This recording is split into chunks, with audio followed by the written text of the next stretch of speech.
Good morning, everyone. It is episode 5 of Victory Loves Company. I am James Lynch. He is Jim West. We got a really special guest today joining us, Xtreme Couture head coach Eric Nicksick. We'll bring him in here in a second here. But Jim, first off, how's your weekend? How's everything going? Good. I was up in the snow, freezing.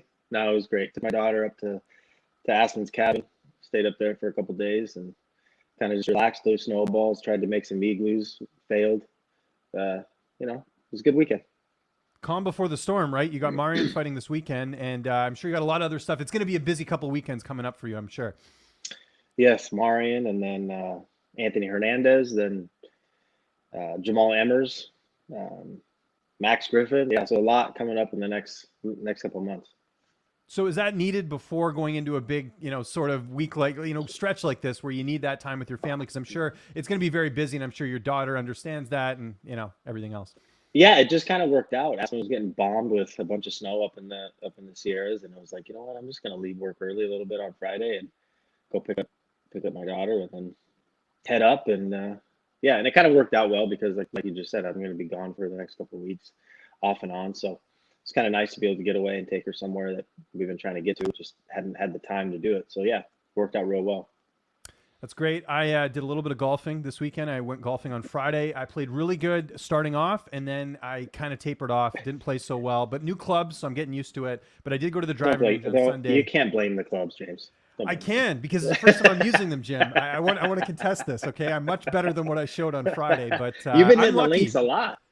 I have been. Well, that's the beauty of living in Vancouver. It does not get super snowy in the winter, so we can golf year round. Just a little bit of rain, and even then I'll golf in the rain. It's all good. So I'm making a priority this year to be better at golf. But people did not come here to talk about my golf game. They came here to hear from the coach himself, Eric Nicksick. So let's bring him in here, Jim. Producer Amanda, if you want to bring in our next guest, he's the head coach of Xtreme Couture, one of the best in the game, Eric Nicksick, here on the program. Eric, how are you, sir?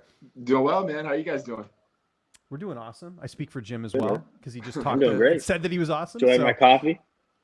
Yes, Jim always has to point out his coffee cup. That's sort of something that. It's a shopaholic. Shopaholic. Yes. It has to be on every show. What are you drinking, Eric? That looks great. Just a little cold brew. Nice. Cold brew action. We're on the same page there. I'm a cold brew guy myself. Exactly. So. But I'll tell you this, and I know our audience probably doesn't care about this, but I'm going off caffeine for the month of February. So no coffee for me, just trying to space things out a little bit. I got my hydrogen water instead I'm drinking. If you guys haven't looked that up, it's pretty legit. Are we canceling the show the next month? No, I'm a morning person, Jim. You know this. I'm up at 5. Come on, let's get real here. But no coffee, though. I know you think the cold brew. It's fine. So. Listen, I've survived through worse. I can handle it. We always sort of start there, actually, with our guests, Eric. What is sort of your morning routine? Because I know you got a busy day coaching fighters and fights coming up and traveling. What does a typical morning look like for you? Honestly, I kind of prepare the night before a little bit better for me, just to kind of lay out my schedule and know what I have going. And then my morning routine, I usually play something off of like a book that I'm listening to, or Les Brown or something in the morning, because I feel like what we're programming ourselves in the morning is most important. It's the time I think our mind is the most receptive. So I'll listen to something that's kind of positive and get my day going, because sometimes you'll wake up and the stress will already hit you and the cortisol is already high. So I try to find something that gets me motivated and ready to take on the day. Do you do any meditation or goals or anything like that? I know some people do that. I actually do that during the morning. Not really the meditation part, but I mean, I think that Jim can second that is just almost just making sure that my schedule's lined up correctly to handle the kind of output that we have to do with our fighters for that day. And make sure I have a scheme for practice ready to go. I don't like showing up to practice just winging it. I think practice should have a purpose, and then maybe tailor-made to specific fighters that have fights to make sure that those guys are getting the needs that they have. So, for me, it's usually the night before. I can get that done right before bed, wake up, and then hit the ground running. That makes a good point, Eric. I was going to ask you, what is a typical for you? I mean, I know what it's like for me, but what's a typical work week look like for you as far as preparation, kind of setting up, what kind of obstacles may you face sometimes, et cetera, et cetera. You have a ton of guys that are in the UFC, you have a bunch of guys getting ready to fight. So you're probably trying to juggle all kinds of different things. What is that like for you on a weekly basis? It is. It's just that. It's just kind of juggling as you go. I like the fact that Jeremy Kennedy, myself, Danny Ige, there's guys that we have scheduled days. So I know like, okay, Wednesday is Jeremy Kennedy's day. You know, I get this time in with him. I get this time with that guy. And then all the other guys I kind of fit pieces in as I see fit to their schedule. And then obviously with Francis, you know, and myself and Dewey Cooper, we all kind of split a lot of the responsibilities, which is nice.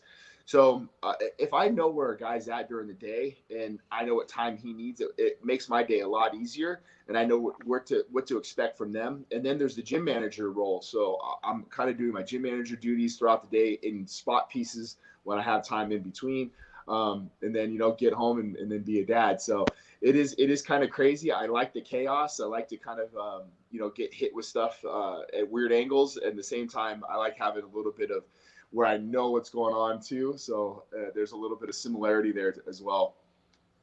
How do you guys know each other? When was the first time you guys sort of interacted? I was curious about this. I met Jim on the road. I think that's kind of a thing that we all have as far as coaches, is there's a good camaraderie there. And I'm a very open-minded individual. So I remember seeing Jim on the road probably like 4 or 5 years ago and just picking his brain on some stuff. Like when we had the training rooms, I think it was one of my favorite times when we could all train together and we split that room up. And it's a very welcoming environment. Most of the time it is. And I think that's where coaches get to know each other a lot more. So, you know, for me, I think Jim and I hit it off right away, and we've stayed in contact ever since. Yeah, I think that brings up a good thing too, James, to kind of piggyback off what Eric just said. Is a few weeks ago, maybe it was, about 3-4 weeks ago at this point, Aspen and I were there looking, you know, to see where her progress was with her knee. We went into Xtreme. Eric's always very welcoming. Went in there and I hit up Eric. I'm like, hey, Eric, can you hold some pads for Aspen? And Eric and I had a brief discussion right after that mid session, and it was kind of relative to that coaching aspect, you know. And if you remember, Eric, you're surprised that I asked you to hold mitts. That's one thing. Is I think there's a lot of, like Eric said, there's sometimes, you know, you're in that room and you can piggyback off each other and kind of bounce ideas off each other. But a lot of times there's a lot of insecure coaches out there that, you know, at least that's how I see it. If you don't want your athlete to go and work with another coach and kind of pick their brain and kind of learn some different things, I mean, sometimes you might be doing similar things, but there's a different way of doing that maybe. And you want to be able to utilize that information and bounce those things off each other. And in my opinion, if you're a coach and you completely refuse to allow your athletes to go and kind of work with another coach every once in a while, to me, that shows insecurity of what you're showing. But you don't know what the hell you're doing. Yeah, no, it's interesting how different coaches interact. You know, there's obviously egos in the sport, and it's cool to see that both of you guys are kind of seeing the benefit of, you know, helping each other out, so to speak, when it comes to a situation like that, which is awesome. I'm going to kind of answer my own question, how Eric and I know each other. So I don't remember exactly when I met you, but it was definitely on the road as well. Definitely at a UFC event. I'm sure was the first time we probably met. One of the things I do during the media scrums, I mean, things are different now with COVID, but a lot of times when there's a media scrum going on, everyone's getting the same scrum. So it's like, okay, we're all just uploading the same content.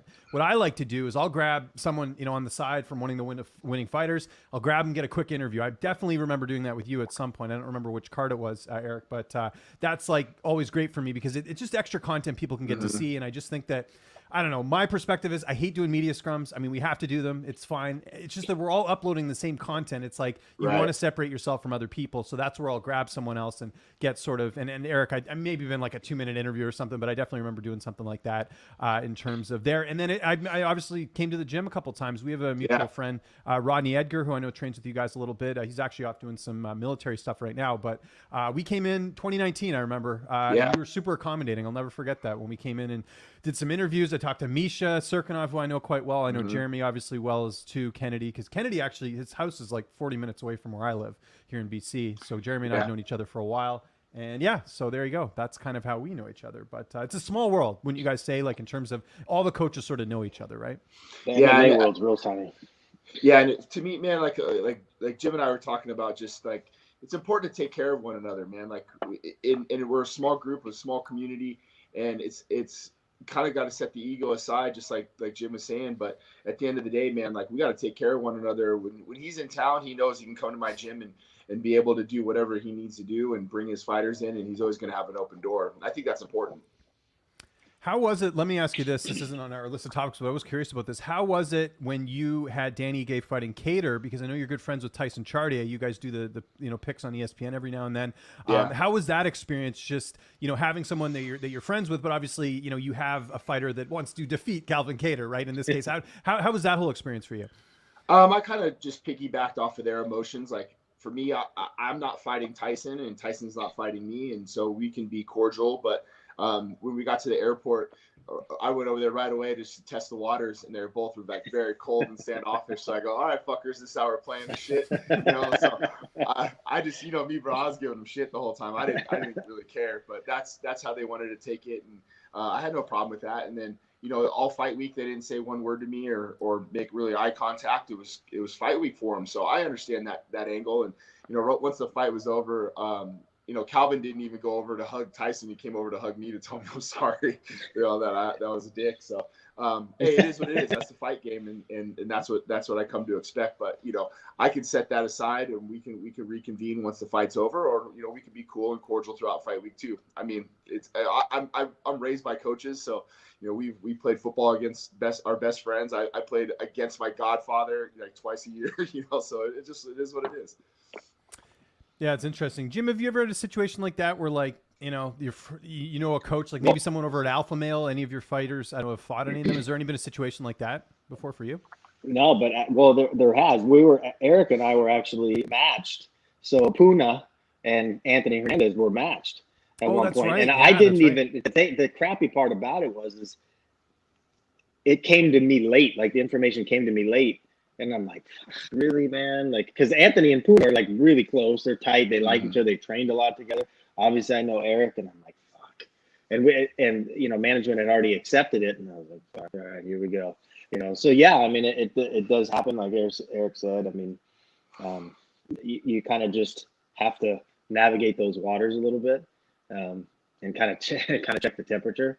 I think that in that scenario probably would have been pretty jovial because Anthony and Puna are like. They had talked about the fact that, oh, yeah, we're fighting, we're gonna have some beers after, and this kind of shit. And I'm like, all right, well, so you kind of gauge the waters a little bit, test it, and see what the temperature is, and go from there. So yeah, it does happen. I wouldn't say it happens a lot, but it does happen sometimes. Have you ever seen Puna upset? By the way, I've never seen the guy like not smiling. Like I don't know what it is. He's just always got a good attitude. Have you seen him upset before? A couple times, but very, very. So it's a rarity, rare. yeah. It's very rare. And the times you see him upset, you're like, oh shit, this guy's something must really be wrong for him to same thing with Dan Ige. I don't know if it's a Hawaiian thing. They're all pretty friendly guys. So yeah, they're calm. They're calm, and they get those hands wrapped. It's just a different story. Yeah, Jeff Hyder. That brings up a kind of a good point. I think it's one of those things where people often talk about it, and I think I talk about it a lot. The coaching in the gym, coaching your fighters in the gym, and then cornering them, right? In my opinion, I talk about it a lot. It's very different, right? And then amplify it even more, coaching or cornering in the region, and then cornering in the UFC, and then you've had the opportunity of cornering main events as I have, and it's very different. And I've been in arguments many with people trying to get them to understand, like, look, coaching in the gym is one thing. The you're not under a time constraint. It's not, there's no nerves. There's none of those things going on. But when you're going in the corner, and especially at the UFC level, I don't care what anyone says, it's totally different. And you're talking about making split the second decisions against the best coaches in the world, the best fighters in the world. And if you fuck up and make one bad instruction, and they went right a half an inch, and they should have went left, it might be game over. So what's your take on that? How do you think and feel about that? Because to me, it's very different. Coaching in the gym versus cornering, and cornering in the region versus cornering at the UFC level. Yeah, it's just like you said, you're kind of in a controlled environment in the gym, and you have as much time as you need. Sometimes, you want to get that minute and almost train yourself. But I think I just stopped trying to overthink things and just be natural in the corner, and really understanding what my fighter needs. And who they are. So I know I corner Dan Ige a little bit different than when they are corner Francis or somebody else. So just really delving into the fighter and maybe what they need to hear is very important. And also, like, I kind of corner like you, Jim. Like, I'm just streamlined, give them what they need, 1 or 2 things, and then I'm if I need to, I'm going to jump in their ass, you know. So you know, that's kind of my, you know, my, I guess my forte. But yeah, you can really overcomplicate things in the corner. You can see one of the things I don't like a lot is just a disruptive corner where you have maybe 2 or 3 guys vying for the microphone or attention, when it just should be whatever the fighter wants. Whoever he's coined the head coach, that should be the way the corner is handled. And I don't like seeing chaos in the corner. I like harmony in the corner. I like, you know, my second or my third, or even myself, I like guys politicking to the judges, really, the way that they speak, the judges should be hearing. And then my third, I usually have eyes on the opponent in the corner. So if I'm talking, one guy's icing, I'm watering, and the third should be watching my opponent to see if there's any intel that they could pick up. Are they icing their legs? Are they, you know, like Brad Tavares fight, we were chopping that guy's leg. I wanted to see how he reacted in the corner. But you know, my eyes were on Brad the whole time, so my third is over there looking. So everybody kind of has a role and is a level of importance, and as long as they're understanding of that, I think the corner goes really well. And as far as just like what I try to give the guy, I mean, you know, for Dan, I think that's our 11th or 12th fight, so we've had a lot of time in the rounds in between. You know, I've never had Francis on the stool, so you know, there's a lot of. What do you think, Eric? What do you think? What was the difference for you when you cornered your very first UFC fight versus a regional fight? What was the difference for you? Definitely in the nerves, I think, for one, and almost wanting to try to say the right thing rather than what needs to be said. So it was like, okay, I need to say this, or I need to say that, and then maybe that time or that technique has already been gone. So it was almost kind of like a pre-canned, okay, here's what I need to say, and it really never needed to be said, and it was just me like almost kind of putting it scripted, you know, and that didn't matter. So I think just kind of being comfortable in my own skin and believing my own eyes and trusting what I see and making those adjustments on the fly, just like we did in football. You know, you adjusted and you know, hey, if it doesn't work out, it doesn't work out. That's life and that's the sport. But at the end of the day, just trusting in your own eyes and your own opinion. But yeah, definitely the nerves for sure. Has it been difficult where you have a situation where, let's say, a fighter's doing part of their camp with you, and then you have the 2 coaches in the corner? Like, I don't know, for example, like here's something that just came to mind. Like, I know Aljamain Sterling's trained with you guys, right? I don't know if you're going to be in his corner for his title fight against Petr Yan, but like, would Ray Longo be there as well? Like, how do you navigate something like that? So for me, like, I take instruction from Aljo. So Aljo has told me in the past, hey, I want you in the corner, but Ray is going to be my head coach, and you know, kind of will bounce off of you, Ray and Matt. So by my taking of that, that's Ray Longo's corner. So I'm not going to jump over Ray Longo and yell things. I'm going to filter things to Ray or Matt or however the pecking order goes, and Ray can use that and see that as he needs, right? So if I'm yelling, hey, I want to see an outside low kick with a follow, and Ray's like, I don't even know what that is, or I don't really want him to do that right there, he can filter it. I'm not going to yell it over top of Ray. So I think that's important. And like Jim said, man, you need to set your ego aside at times and understand what the fighter wants, what the fighter needs. It's not about, you know, you trying to wear the microphone. It's about what they want to hear out of that corner. And that's a familiar corner for Aljo is Ray and Matt. So for me to just start jumping over top and yelling at guys, it's just gonna be too disruptive. So I'm gonna be there more as a kind of a, you know, mental guy, and just and do what I can off to the side and filter everything through Ray and Matt, and that's my role, and you have to accept that role. It's fine. While we got our audience here, you want to hit that like button, hit the subscribe button. If you guys have any questions, we will get to them at some point during the show, but we got a lot to talk to Eric about. You've had a lot of fighters come through Xtreme Couture. Is there one moment, you know, so far in your career, Eric, that stood out as far as like a career highlight, something that really, you know, sort of stands out in your, and I know there's plenty more in your career left, but is there something so far that's really stood out to you? You know, I think, there's been some really good moments with the team. I'd say definitely, you know, winning the Gym of the Year stuff with the Schmo. I know it's kind of a, you know, it's the Schmo award, but Schmo's the man. We're pro Schmo here. Schmo's awesome. Show, so we love the Schmo. And those things are important to me. You know, definitely when Misha won the title, I think was a cool moment for the whole entire team. And I think primarily because, you know, Coach Falls did such a great job of involving the entire gym in that camp, like in certain ways. Like he would do things at the gym that would really kind of rally even the members. And when she won that title, it felt like we all won that title, you know. And I've been there since day one, so you know, Forrest winning the title was huge. All those moments are great, but I think it's a lot of things that for me is not really fight oriented stuff. It's more like the team where, you know, we've done a lot with charities. We've done a lot with the MVP charity, the military charities, things that I really like to see our fighters do is step outside the fighting realm and give themselves back to the community. I think that's important. And that makes me proud, you know, guys doing that kind of stuff around the gym. So, you know, we got a lot left to do, in my opinion. I think 2021 can be a big year for us. So, you know, it's nice to look back and see some of the things we accomplished, but I'm pretty much always looking forward to what we need to get those straps and get going on that area, because, you know, it's been a while since we had a title in that gym. I was at that fight, by the way, the Miesha Tate and Holly Holm fight. That was actually the first event I ever covered in Vegas. I'd covered a bunch of events in Canada because I lived in Toronto at the time. They did a bunch of cards there. But that was the very first one in Vegas. And that fight was so awesome because, you know, Miesha tried to get the takedown early on. She did have the submission. Holm was able to defend. And then she gets the late finish. And then, of course, what happened in the main event with Diaz upsetting Conor, like that will go down as one of the craziest cards in UFC history. That was amazing. Yeah. Like to have back-to-back titles. Well, I know the main event wasn't for a title, but just, you know, to have back-to-back upsets, so to speak, that was incredible. Yeah, won a lot of money on that card. I bet. What's the betting guy? What's his name? Vegas Dave or whatever? Didn't he bet all his money on Miesha? I think. Vegas Dave won a lot of money on Miesha, and you know, he took us all out afterwards because he called me actually about that. He's like, "Bro, I think I'm gonna lay $1 million on Miesha. What do you think?" And I was like, "Bro, she could do it."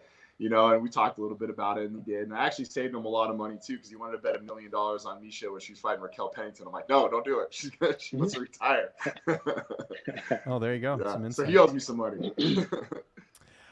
Something you and I have talked before, Eric, is, you know, there's a lot of fighters that come through Vegas. I'm sure there's a lot of fighters that pop into your gym. How do you sort of filter out, you know, certain fighters and also try and be welcoming when you do have a large stable of fighters coming through? Like, how do you navigate through that? Because it's not like, you know, you're in Albuquerque. Not everyone's going through Albuquerque, but people are coming to Vegas because of the PI. How do you navigate through that?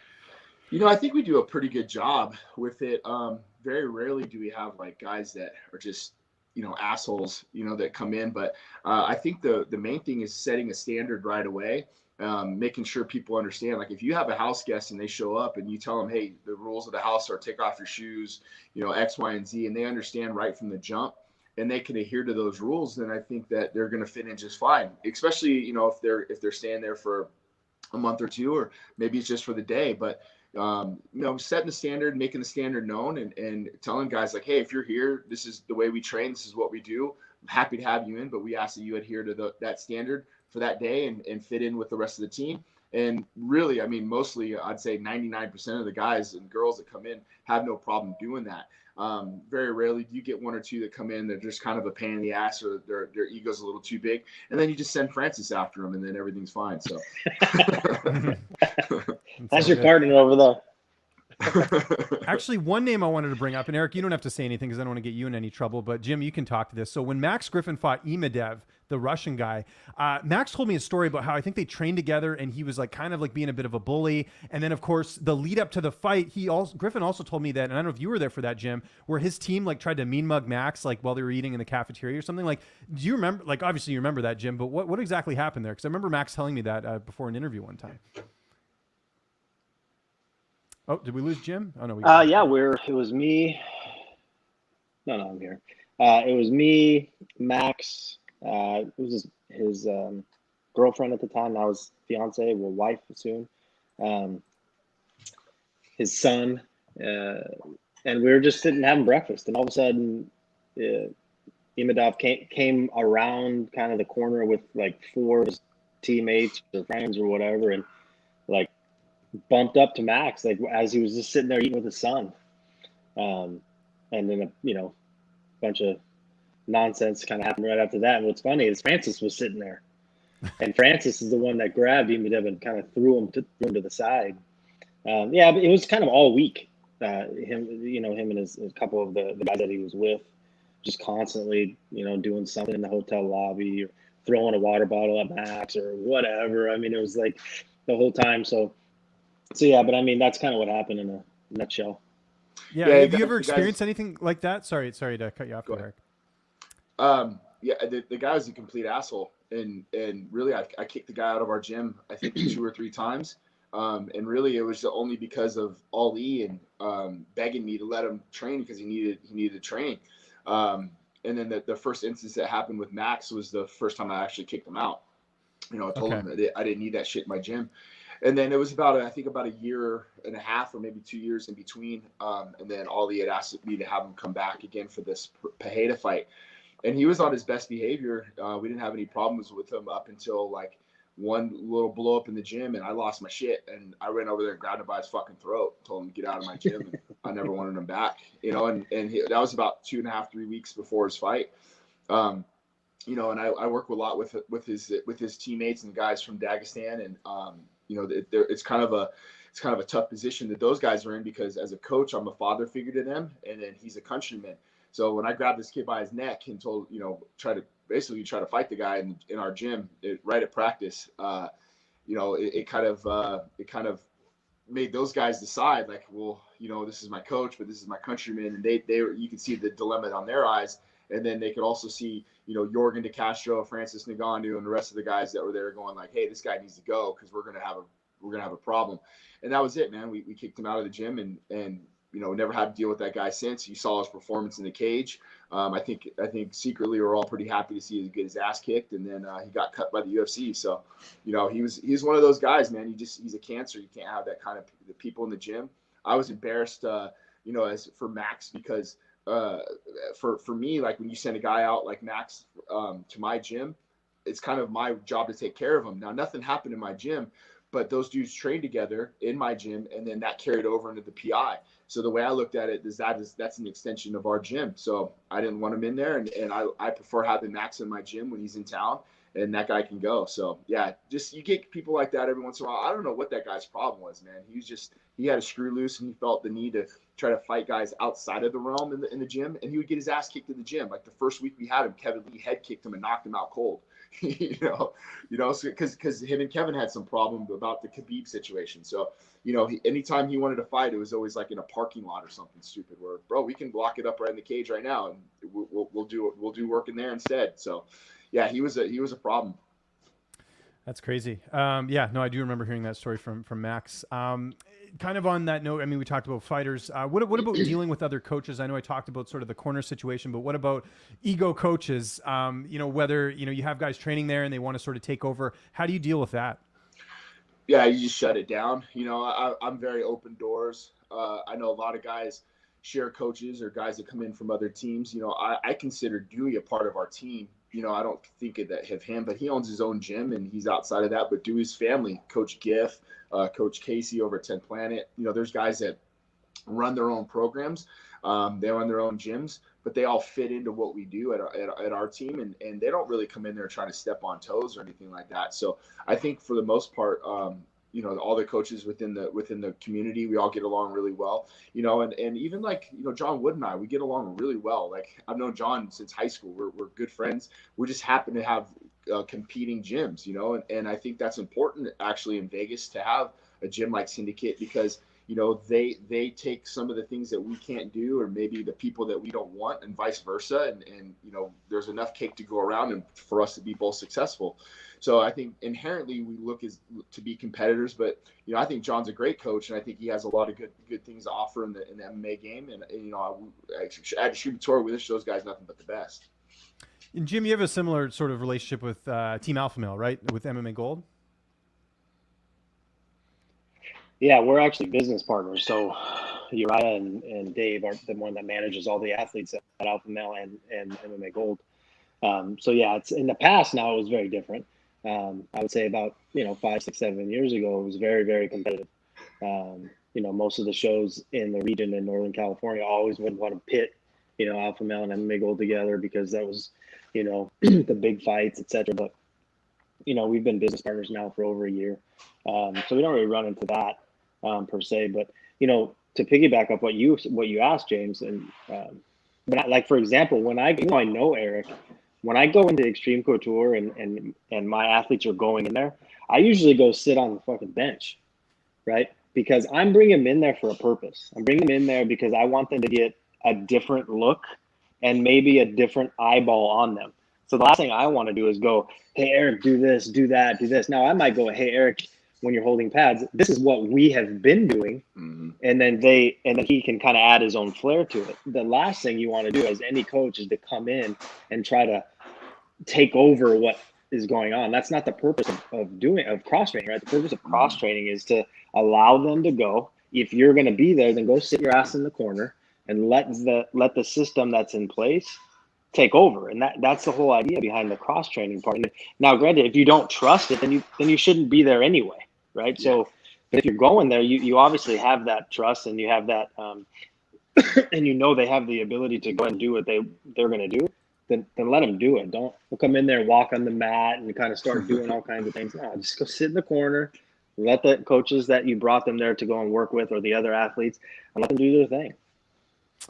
One of the big responsibilities with coaching, obviously, is, managing your fighters. But Eric, I know you have a family back home as well. Well, not back home. I mean, the gym's like a couple minutes away, right? But you understand what I'm saying, like the balance of family life and fight life. How do you navigate through that? Because even for me as a media member, like I do a lot of interviews, it is tough at times, and I only have one kid. So how are you dealing with it?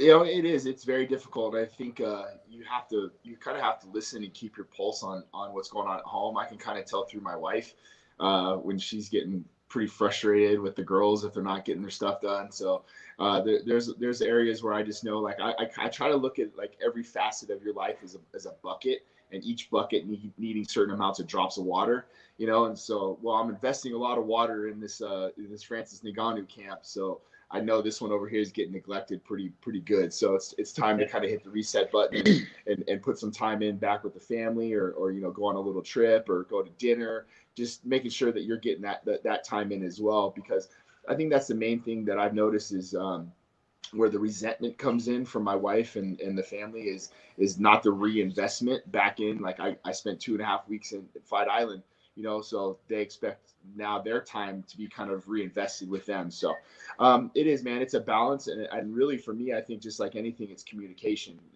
And I've been with my wife since high school, so I know when she's pissed, I can tell right away.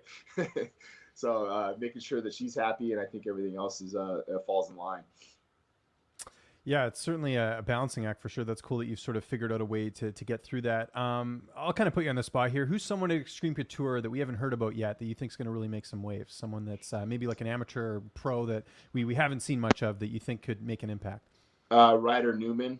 I think Ryder's he's out there right now with Eric Anders, and kind of to follow what Jim was saying. He hit me up and asked me if it'd be okay to go out and train with Eddie Chaw and Fight Ready. And I was like, go, bro. Like, you should, you know what I mean? Like, go learn from some different. He's been with us since day one.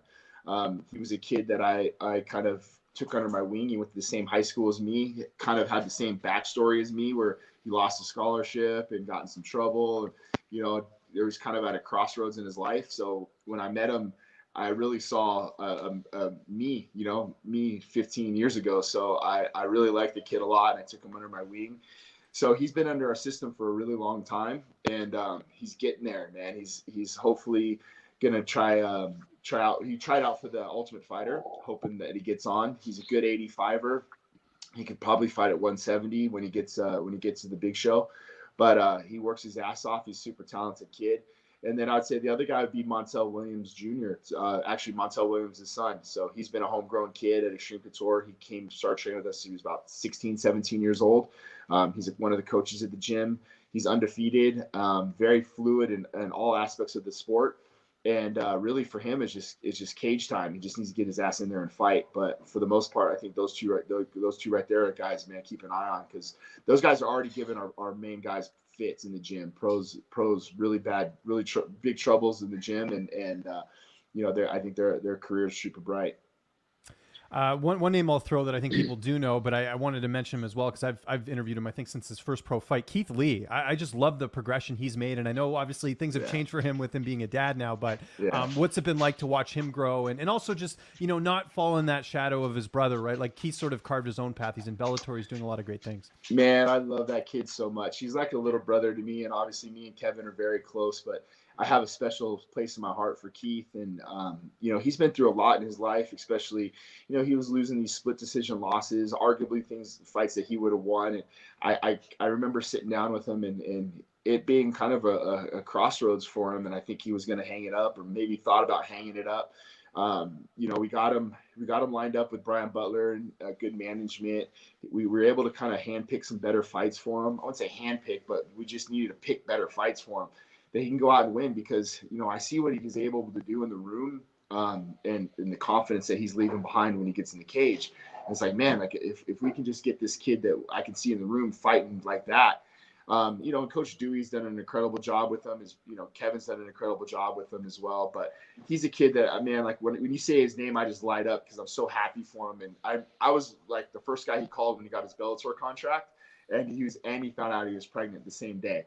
So it was just one of those things where, as a coach, and Jim can tell you, man, like you just keep telling this kid, just stick with it, just believe in yourself. Tell him every Tony Robbins and Les Brown thing you can tell the guy, and sure as shit, man, it comes true. And now look at the kid, man. Like he just lost his last fight against Rafion Stouts, but it was nothing to hang your head down on. Like I thought he fought well. He's doing a lot of good things in Bellator. He's a great teammate, and he's an unbelievable dad. I couldn't be more happy for the kid.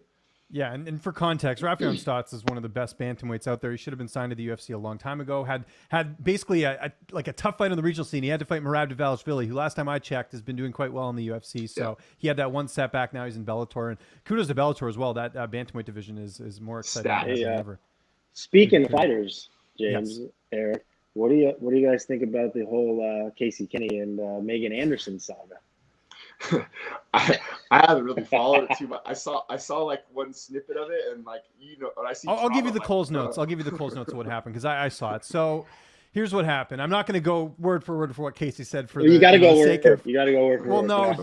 So he implied. Okay, so he's on Sean O'Malley's podcast. First off, Sean O'Malley said something absolutely horrible even before Casey said this. He said something about how he wanted to try heroin or something, which is like, come on, man, like. I know you're trying to be outlandish. I know you're kind of playing a character, but like, there's got to be some responsibility there. And he's a dad now. It's like I would never say something like that when I have a thing. Anyway, stupid. So that was dumb. But anyway, so they were asked about, would you, get with Megan Anderson, right? And so Casey's like, he said the whole like kind of guy locker room talk, which by the way, like I know guys say it, you really shouldn't say it, especially not in this day and age, right? So he said basically that like, to put this in a mild term, he said that Megan would not be the first choice in terms of hooking up with someone. So anyway, someone took that clip, put it on social media, and you guys know the mob came out. And look, Casey's 100% in the wrong here. You can't talk like that. You shouldn't talk like that, period. And second off, he's got to know, like, dude, you're on a huge podcast. Sean O'Malley's one of the most popular fighters in the UFC. Everyone was going to see that eventually, whether it was the clipped out or not.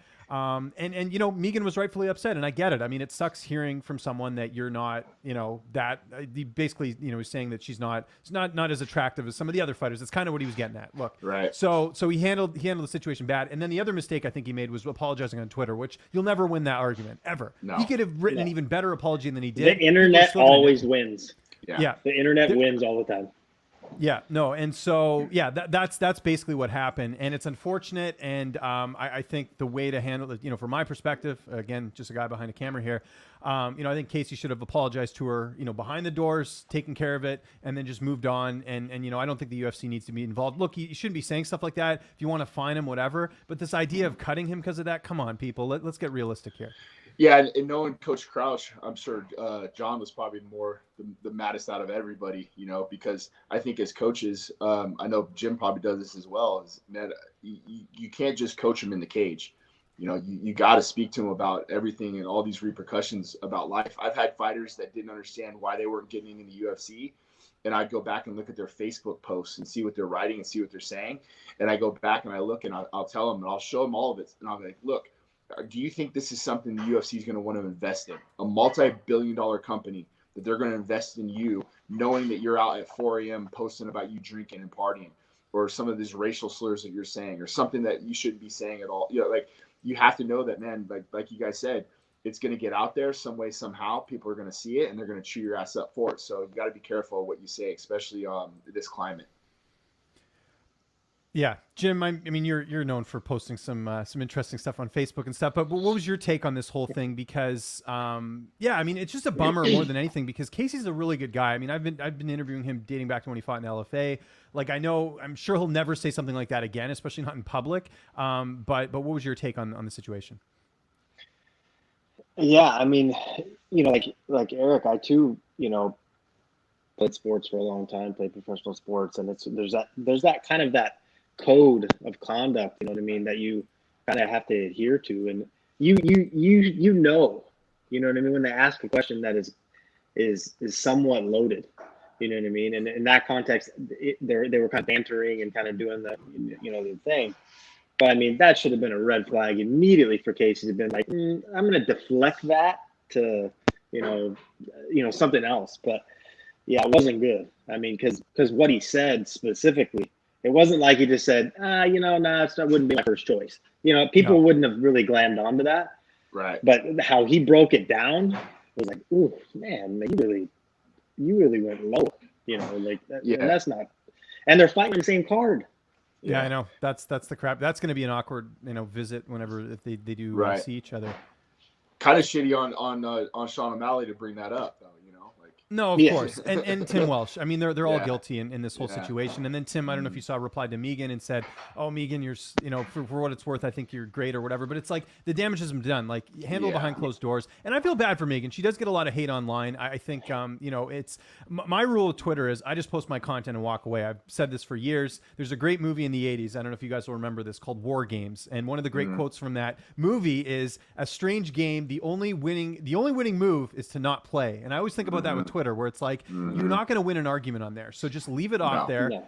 Handle stuff behind closed doors. Look, there's a lot of stuff that happens in this industry where I'd love to tell people what's going on, but that's just not, I don't want that, I don't want people coming after me that have no idea what they're talking about. I always handle stuff behind closed doors. I think fighters should as well, especially with stuff like that. So. See, I have a thing that we've done for a long time. I just post a picture of a really cute kitten.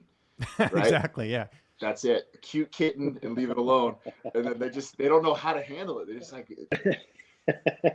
that kitten's so damn cute. I'm like, I know, man. I know. It's a cute kitten. So it really diffuses a lot of the problems. But even then, if you post it on Twitter, someone will say, "Did you steal that photo? How come you didn't credit the right person?" And then someone will say it's racist or something. You know what I mean? Right. Like, that's just where we're at now on social media. So, that's true. People sort of pick it apart there. We'll get to some other news stuff here in a second, but producer Amanda has a great question asking Jim, who's someone at MMA Gold we should be keeping an eye on? Kind of the same question to Eric, that's an up-and-comer. Man, there's a lot. I guess I'll go ahead and talk about a couple of them, so I don't forget anyone, because there's a lot. There's a lot of that are really young, 19, 20-year-old kids. 18. One of them being, Aspen's big little brother. He's only 18. He's talking about a kid that's 6'4", 230 pounds. He's going to make his amateur debut. He's going to make his amateur debut out in Mountain Forest in Utah coming up at the end of March. The kid, Adam Aviti, another 20-year-old kid, a 45er that's coming up.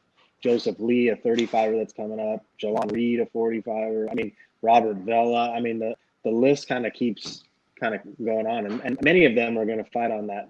Fortunately, they're able to get on that Mountain Forest card that's in, I want to say it's Logan, Utah or something like that, at the end of March. So there's quite a few of them that people don't know. And the real awesome thing is they're all young. They came in when they were young, and they're still young. I mean, you're talking 18, 19, 20, 21 years old, all of them, with the exception of a couple of them that are, a little older. So there's quite a few of them. A lot of upside by a lot of them. They have the right mental kind of approach. And like Eric kind of touched on earlier, it's not just about what they're doing in the gym. My job and the rest of the coach's job on our team is to guide them. The whole purpose, as they become an amateur and transition to become a pro, our job isn't to just train them for the fight. We've got to teach them what it means to be a professional. And there's a lot that goes into that. It's not just stepping into the cage. It's how do you deal with media? How do you cut weight on the road? How do you prepare? How do you prepare food? How do you do all of these things? Because by the time you become a pro, you should be ready to be called a professional. Because let's be honest, MMA is a little bit different versus other mainstream sports where, any slapdick Joe can come off the couch and go say, "I'm a pro fighter right now." You know what I mean? Go fight in Gladiator Challenge right now, but they're not a professional. So it's kind of our job to kind of teach them what it means to be a professional. It starts the moment that they come into the gym. If you feel like they have that ability to kind of take those things in, because not everyone has that ability to take those things in. Something you touched on there, Jim. I don't know if this still happens, but do you ever hear stories of people saying, "Oh yeah, I'm a UFC fighter," and then they're not? Like, does that still exist? No, yeah. Well, they train UFC. Yeah, they train UFC or whatever. Yeah, I always love that. Now you have proof. It's like, hey, where are you on Tapology? Where are you on Sherdog? I mean, they would definitely have it on there, right? So we had a guy. Definitely. Go ahead. I was gonna say, definitely watch out for Shaler Ladd, Robert Bella, Adam Avika, Joseph Lee. I will. I'll be guys. interviewing him, Jim. Yeah. I like talking to the up-and-comers. I'm actually supposed to interview Charles Rosa's brother. He's making his amateur debut coming up here in March, so I'm going to be talking to him. I always love that. I always love talking to the up-and-comers, especially the siblings. That's where we're at in MMA right now. It's, we talk about it being a young sport. Now we're seeing these siblings coming up, which is really cool, like Aspen. And Eric Hanley. Eric Hanley. I can't forget about Eric Hanley. Sure, no problem. All right, go ahead. I'm off my soapbox now. No worries. It's all good. The other thing we got to talk about, and then we'll get to some questions as well, this Jake Paul and Ben Askren thing. Jim, you and I have talked about this, but Eric, what's your take on this? Because I find it interesting that there's a lot of fighters who are like, Askren's going to get destroyed, and I'm a little bit surprised by that in the sense that I just can't see Askren taking an opportunity like this to get embarrassed again. He must know something that we don't, or he must know that he can prepare to beat a Jake Paul. What's your take on this whole thing? He's going to shoot a double leg right when the fight starts. That's what we were thinking, yeah. Why not? Just get disqualified. It doesn't matter. Hey, you get one warning, right? One warning, and then the second one you lose a point. So why not? Yeah, I mean, I don't know how the pay structure is going to go for him. Like if there's clauses that you can't take me down or you don't get paid, but I'm blast doubling that dude right out of the fucking cage right away. Because I mean, Askren's a troll, So I mean, this guy's great, but. At the end of the day, man, it's all about making a little bit of money. I think these guys are doing a good job of that, hyping it up and making it fun. But, I can tell this Logan Paul kid, he's a good athlete, bro. Both these Paul brothers, you've seen them wrestling, you see them boxing. They got hands. They can scrap. So I think if this stays boxing, I think it can definitely stay interesting for sure. But, I would blast double his ass right when I got in there for sure. Just to keep it in the back of his mind. Yeah, that's what makes this so interesting is that Askren's not known for a stand-up. In fact, he barely uses it at all. But the thing I also find interesting is people are acting like Jake Paul's is like, I mean, you're right. He is a very good athlete. He's at the best place he could be. He's at a real boxing gym, and you see the his skill set in that fight with Nate Robinson. But also, he just knocked out an NBA player. And it's like Askren's taking shots from Robbie Lawler. He got knocked out by Masvidal, which was just like a perfectly placed, it was one of those rare scenarios in MMA where Askren did the worst thing you could do, which is shoot for a takedown. Masvidal did the perfect thing, the flying knee. I always revert back to the first Verdum and JDS fight where Verdum has his head down, JDS is doing an uppercut, and Verdum's literally walks right into the punch and got knocked out. So it's one of those things. I think people. I don't know. It's like you don't just beat Douglas Lima or Koreshkov or any of these guys for nothing. I just think I'm not picking Askren to win, but I think that he's got to get a little bit more respect here. I agree. I mean, he's fought most of the my guy Jay Heron in that fight with Ben Askren was a war. So yeah, I agree, man. I think Ben is slided a little bit, but for a little bit of gamemanship, I'd go blast double him right start off, and then now my level change has a little validity. I'll go in there, level change on his ass, and throw my overhand. What do you think of the YouTubers entering the space, whether it's boxing or MMA? I personally don't have an issue with it if it's gonna, for example, the Tyson and Jones card. It brought more eyeballs. It brought teenagers that probably didn't care as much about Mike Tyson that would because Jake Paul's on there. And even this fight, it has no impact on the UFC. My only issue with the UFC when they did the whole CM Punk thing is you're putting him on a pay-per-view where there's fighters that have definitely earned their spot over him. But this really affects nothing. It's its own entity. No. Yeah, I'm with you, bro. For me, I don't even bat an eye at it. I think it's smart. I think it brings more eyes. It's like, again, it's like when we talk about the Conor McGregor situation, some guys that hate on Conor don't really understand that this guy has increased all of our pay. Yeah. All of our pay has got increased because of Conor McGregor. He's the guy in the neighborhood that sold his house for 3 times over the market value. So he just increased all of our homes. So I have no problem with it. The more eyes we can get on the sport, combat sports in general, and like you said, this guy's got I don't know how many followers, probably a demographic that we're not even touching in the MMA realm. That maybe it brings them over. So yeah, I have no problem with it all. Make that money, man. There's enough money out there. Speaking of pay, what do you guys make of this Dustin Poirier thing where he doesn't want to fight for a title? He's just like, look, I want a big money fight. And I think he deserves it. I mean, he's been in the UFC for a while. And he's basically saying, look, Chandler Oliveira, you guys go fight for a title. I'll fight Conor or Nate or whoever. Do you like that, the fact that he wants to make more money? Or do you think, you know, he should fight for a title because he's earned it? Yeah, I mean, to each is their own. You know, I think you get in this sport to go win world titles. And then I think after a long time, like I remember talking with Mike Pyle about that kind of stuff. And Mike's like, yo, I'm just trying to get paid. You know, you get in this sport for such a long time. I think your mindset is to take care of your family and set up for the future. So to each is their own. You know, I would like to see Dustin fighting for a title. I think what we saw against Conor, to me, wasn't very surprising. I think we all in the sport knew that Dustin had a very good chance of winning that fight. So I think he's fighting at his prime now. The one thing that I think that has really, to me, when I watch Dustin, has been his best attribute has been his fight IQ. You know, the way he's winning fights and the way he's fighting smarter. I think the guy could be a champ for a long time, especially with the product we saw in the cage. So yeah, a little disappointing that he doesn't want to compete for the title, but at the end of the day, man, this guy wants to take care of his family and make big money. So how can you blame the guy?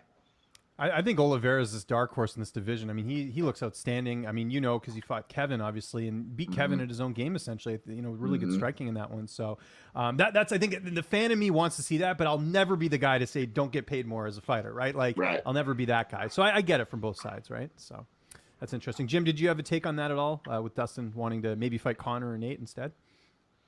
Well, I mean, I don't, you know, he's probably towards the end, right? I don't know how much longer Dustin's going to want to fight. So he's obviously going after money, which I don't blame him.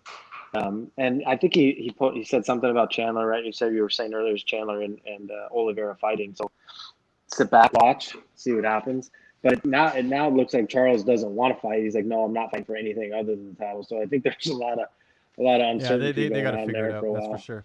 By the way, you mentioned Mike Pyle there. I did have a chance to see Mike fight when he was here in Vancouver. He was on one of the cards that we had here. But do you not think, you guys follow baseball, right? Do you not think Mike Pyle is a dead ringer for AJ Burnett, the former pitcher for the Pirates? He's played for the Blue Jays as well. They look very much alike. So go look for that, ladies and gentlemen. So there you go. Just wanted to mention that little tidbit. Amanda, probably a good time to get to questions. We got about 10 minutes left on the show. If you guys have questions, just post them in here. I'll read one of them. There we go. Joyce, would you have stopped Cater in the Max fight? There you go. Tough question coming out guns a-blazing. I would not have, but I would have probably said something in between the rounds that might have alluded to, if I don't see more out of you, I'm going to have to stop the fight. So I might have put it out there. But you know, I mean, it's tough to say. It's tough to say, man. And I know Tyson, and you guys kind of said that earlier. We're very close. I was the first guy he wrote, and all he wrote me was, would you have stopped it? And you know, him being one of my good friends, I told him no. I told him no, I wouldn't have. But I probably would have said something to him on the stool, like, hey, you know, I can't let you take another round like that. I think for me as an outsider looking in, I could see why some of the people felt to stop it, but you know your fighter better than anybody, and you know you have full faith in him. You know, he was still throwing, he was still doing some things out of there. And you know, I look at the Brad Israel Adesanya fight. There was people that were kind of questioning, should we have stopped it? And to me, I felt like Brad came out of that fight looking good. Like, you know, he was tough. He could have quit in many of those areas, and he fought all the way through, and he finished out 5 rounds. And I think sometimes that's important too, to get through a little adversity and know that you can finish the fight. Yeah. Very well said. Amanda, we got a question from Justin as well in the chat. More rumors of Khabib versus GSP. What do you guys think? Will it happen at what weight? 155 or catch weight? It's not happening. I'm calling it now. But anyways, want to get your guys' thoughts. What do you got, Jim? That ain't happening ever. No. I don't see Khabib coming back, and then GSP, I really don't see coming back. I just don't see it coming to fruition. GSP wanted the fight. He would have come out after he beat Gaethje and said, "Hey, let's do this fight." But I've heard none of that, and I don't blame him. I think he's still getting paid like $1 million a year from Under Armour just to wear their apparel. Under Armour. Yeah. It just doesn't. Yeah. I don't think either of them have the drive to want to do it. Mm-hmm. I would like to see it. I would love to see that fight. And if anything, I would venture to guess he'd be at a catch weight. You know why? Because Khabib struggles to cut that much, and we've never seen GSP cut to 55. So why not put it at 160 170? maybe? I don't know. Yeah, maybe 165, something like that, to keep it. I'd like to see these guys compete more than have to cut the weight. Very well said. That brings up a whole nother topic. No, for sure. We're getting a few more questions. And by the way, I did want to mention my good friend Mike Heck over at MMA Fighting did an interview with Tyson. If you guys want some insight into that whole decision of Tyson letting the fight go, check that out. More than happy to plug my good friends here in the industry. What is your dream super fight between two prime fighters? I'll let you guys take this one first, but I have a few options. Jim, what do you think? Prime dream fight. Super fight. Prime fighters. Oh, jeez.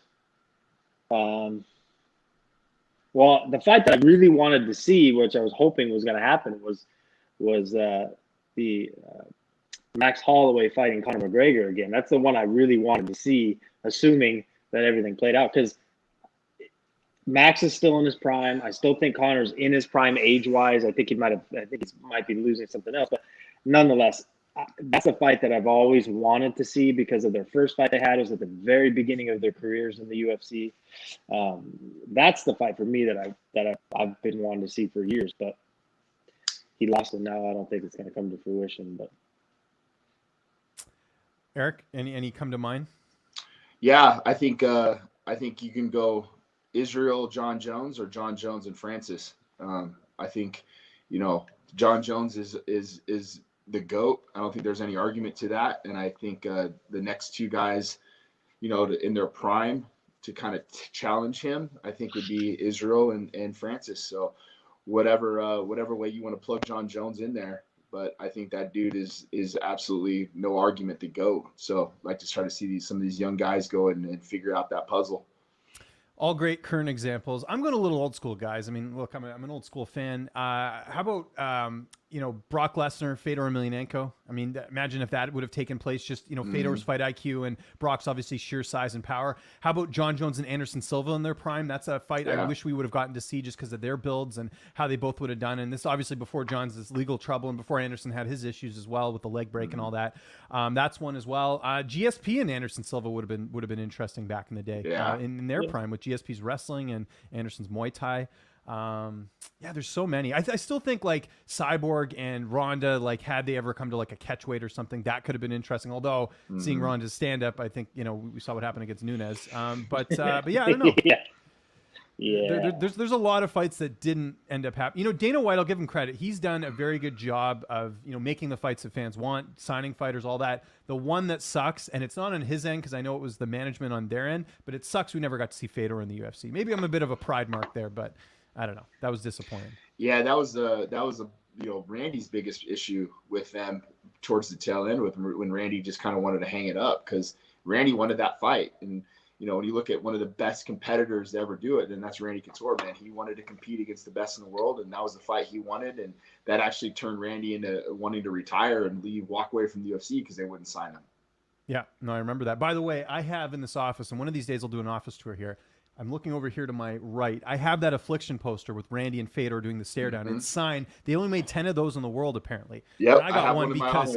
Okay, so yeah, I have one as well. And the only reason I have it is because I used to work at Fight Network in Toronto, and they used to air the prelims. So they used to get all this free stuff from Affliction. So I have a few collector's items like that. But yeah, I think they actually had it on sale for like $4,000. Oh, it's on eBay. No, you're right. It is. It's about $4,000. So if I ever want to, if I ever want to retire, well, not that I would retire off that much, but maybe I'll look at selling that. We'll see. So. Anyways, that about does it here for the show. If you guys have any questions, if you guys are watching live or the replay, post them in the comments. I'll get to them as soon as I can, or we can talk to them here. But Eric, this was awesome. Really appreciate you taking the time here, man. Anything you want to plug? Any fighters you got coming up that are competing? Let's hear what you got to say here. No, man, I appreciate you guys having me on, man. It's nice to piggyback off of the beautiful Kendra Lust, but we got Maki Patolo fighting on February 13th. That'll be here in town. And then, it's nice having a kind of a stretch here at home. So we'll go Joe Benavidez and Aljamain, then Dan Ige, and then it's Francis Ngannou. So we got a busy March ahead. So, follow me on Instagram. It's at Eric_XDMMA. Appreciate you guys having me too. And Jim, you got Marion this weekend against Macy Chasson. What else is going on with you? Marion this weekend, next weekend, same card as Maki, Anthony Hernandez. Then the following weekend, Jamal Emmers. And then we have a guy fighting in Titan FC also the day before Anthony, and then March we have Max. So very cool. Yeah. And a lot of those names you just mentioned there, Mac Capitolo did an interview with him. Marion Reneau did an interview with her. And I'm going to be interviewing Joe B later today. So definitely getting my quota here today. And got a ton of interviews for this Vegas 18 card. If you guys just want to check it out, at Lynch on Sports on YouTube, youtube.com/Lynch on Sports, Twitter, Instagram. You see the handles there. Support this show. Easy thing to do, guys and girls. Hit that like button, hit the subscribe button. We're here every morning, every Tuesday morning, I should say, 7 a.m. Pacific time, 10 a.m. Eastern time. For Eric Nicksick, Jim West, I'm James Lynch. Hope you guys have a great rest of your day, and we will see you next week. Thanks, guys.